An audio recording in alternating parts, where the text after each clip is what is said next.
Lalu yang berikutnya yang menjadi sorotan bagi kita, apakah lemak itu dilarang secara ilahi? Imamat 7 ayat 23 berkata, katakanlah kepada orang Israel, segala lemak dari lembu, domba ataupun kambing jantan janganlah kamu makan. Saya ulangi, lemak dari lembu, domba atau kambing jangan kamu makan. Alkitab menjelaskan secara detail? Tentu tidak. Para medislah kemudian yang menjelaskan. Lemak itu adalah jaringan tempat tubuh menyimpan energi. Saat makan lemak, tubuh itu memecah-mecah lemak itu dan menggunakan lemak itu sebagai bahan bakar untuk energi. Lalu kenapa Alkitab kita ini melarang makan lemak dari lembu atau sapi, domba, kambing? Karena ternyata lemak hewani itu juga selain sebagai tempat untuk menyimpan energi, dia juga menjadi tempat penyimpanan racun dan parasit.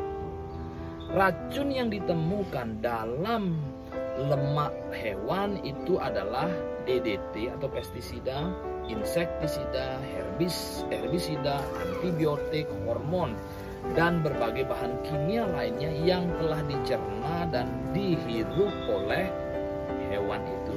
Jadi apa yang masuk dihirup, dimakan oleh hewan itu disimpan di dalam lemaknya. Jadi ketika Anda memakan lemak hewani, Anda akan dapat energi, iya. Tetapi Anda juga jangan lupa bahwa Anda akan mendapati racun yang masuk ke dalam tubuh hewan itu disimpan di dalam lemaknya. Seperti apa? Insektisida, herbisida, pestisida, hormon, dan bahan kimia yang lainnya itu yang masuk kepada diri Anda. Pada tahun 1979, hormon yang disebut dengan EDS atau dietil stilbestrol dikeluarkan dari pasaran karena peneliti mengetahui bahwa zat ini menyebabkan kanker pada alat genital wanita dan leher rahim pada anak perempuan yang telah menerima suntikan anti keguguran.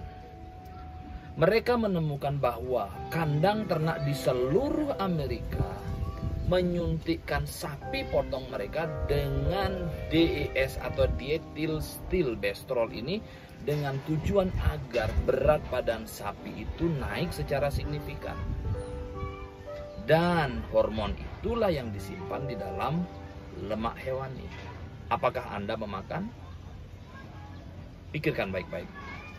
Ilmuwan juga menemukan hormon lain yang ditambahkan ke makanan menghasilkan kanker. Dan banyak hormon ini ditemukan dalam konsentrasi tertinggi dari lemak hewan yang menutup daging. Lemak jenuh adalah lemak yang paling beracun dalam tubuh manusia. Meningkatnya konsumsi lemak jenuh di zaman kita telah dibarengi dengan penyakit pembuluh darah, kanker payudara, kanker usus besar, prostat, serta banyak penyakit kronis lainnya. Seorang profesor peternakan Oklahoma State ketika ditanya lemak yang paling jenuh yang didapati di muka bumi ini bersumber dari apa? Ternyata dia menjawab tanpa ragu, lemak paling jenuh itu didapati dari sapi, kambing, dan domba. Jawaban profesor ini sangat tepat seperti firman Tuhan yang tadi saya baca. Apakah semua lemak buruk? Ada orang yang berkata bahwa semua lemak itu buruk. Tetapi apa kata Alkitab? Mari kita lihat Yesaya pasal 25 ayat 6. Di situ dikatakan bahwa Tuhan semesta alam akan menyediakan di Gunung Sion ini bagi segala bangsa-bangsa suatu perjamuan dengan masakan yang bergemuk dan lemak, suatu perjamuan dengan anggur yang tua benar, masakan yang bergemuk dan bersumsum, anggur yang tua yang disaring endapannya. Ketika mungkin kita membaca ayat firman Tuhan ini lalu kita berpikir, Tuhan ini salah, bertentangan dengan firman-Mu yang tadi itu. Tetapi kalau kita renungkan baik-baik, yang dimaksud dengan masakan bergemuk itu adalah masakan yang menggunakan minyak cair, yaitu minyak zaitun. Zaitun itu adalah lambang berkat. Ulangan 7 ayat 13. Hakim-Hakim pasal 9 ayat 18 sampai 13.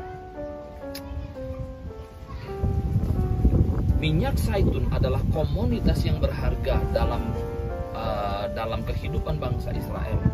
Para peneliti juga mulai mencatat bahwa orang Yunani yang mulai mengkonsumsi minyak zaitun dalam jumlah besar memiliki insiden pengerasan arteri atau pembuluh darah sangat rendah. Penelitian lain menunjukkan bahwa minyak zaitun dicerna seperti karbohidrat kompleks yang memiliki asam lemak yang menyehatkan, yang sebenarnya merupakan berkat bagi kesehatan Anda, terutama bagi Anda yang mengalami sakit pada pembuluh darah seperti pengerasan pembuluh darah. Dan kiranya renungan kali ini akan membuka hati kita, pikiran kita untuk terus mempelajari firman Tuhan, terbenam di dalam Dia dan mengikuti Dia dengan sepenuh hati. Tuhan Yesus memberkati.